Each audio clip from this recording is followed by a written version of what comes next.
Hello, it's very good to be with you for this Midweek Thought. A few years ago, Laura and I were staying in North Devon, not very far from the Lee Abbey community, which is a Christian community, as many of you will know. It's a lovely part of the world, not very far from Linton and Lynmouth.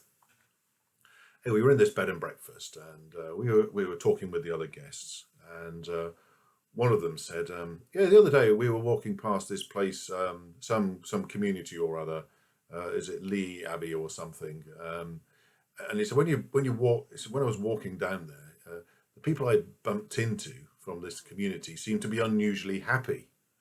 Of course, Laura and I inside chuckled. We didn't say anything. We didn't say we knew it. We just let them carry on talking.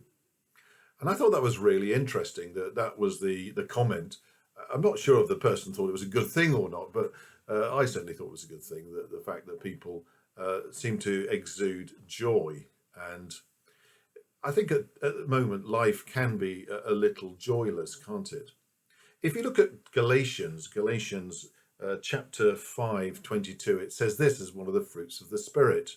For the fruit of the Spirit is love, joy, peace, patience, kindness, goodness, faithfulness, gentleness, and self-control.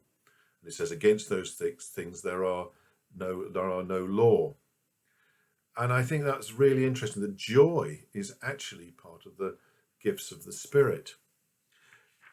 In fact, joy appears in the Bible 200 times, and which makes it pretty important.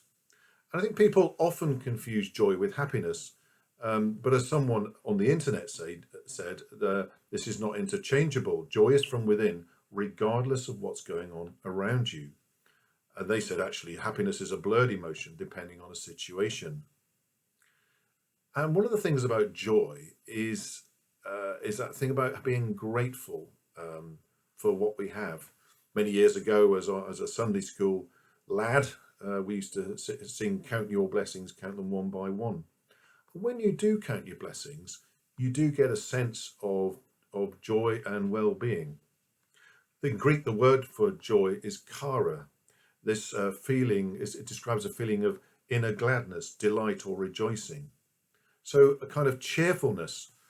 So perhaps this person, I'm sure this person who was walking past the Lee Abbey community met people who had a joy in them, a cheerful heart. It's very difficult, isn't it? We've been through some pretty tough times, and I think my experience cycling around Bristol is there's quite a lot of angry people out there, and people are a bit really stressed. And I think anger comes out of stress, doesn't it? So perhaps as Christians this week, let's think about that joy. Let's count our blessings. And there's a lovely couple of quotes from the Bible. The first is Psalm 35. Weeping may endure for a night, but joy comes in the morning. Weeping may endure for a night, but joy comes in the morning. And then Nehemiah 8:10, for the joy of the Lord is your strength. So there's also strength through joy. Of course, we do go through difficult times. It's not to say we don't, but this recognizes that even within those difficult times, we can have the love and joy of Jesus Christ in our lives. So I pray that you have a blessed week, and I pray you have a joyful week. God bless.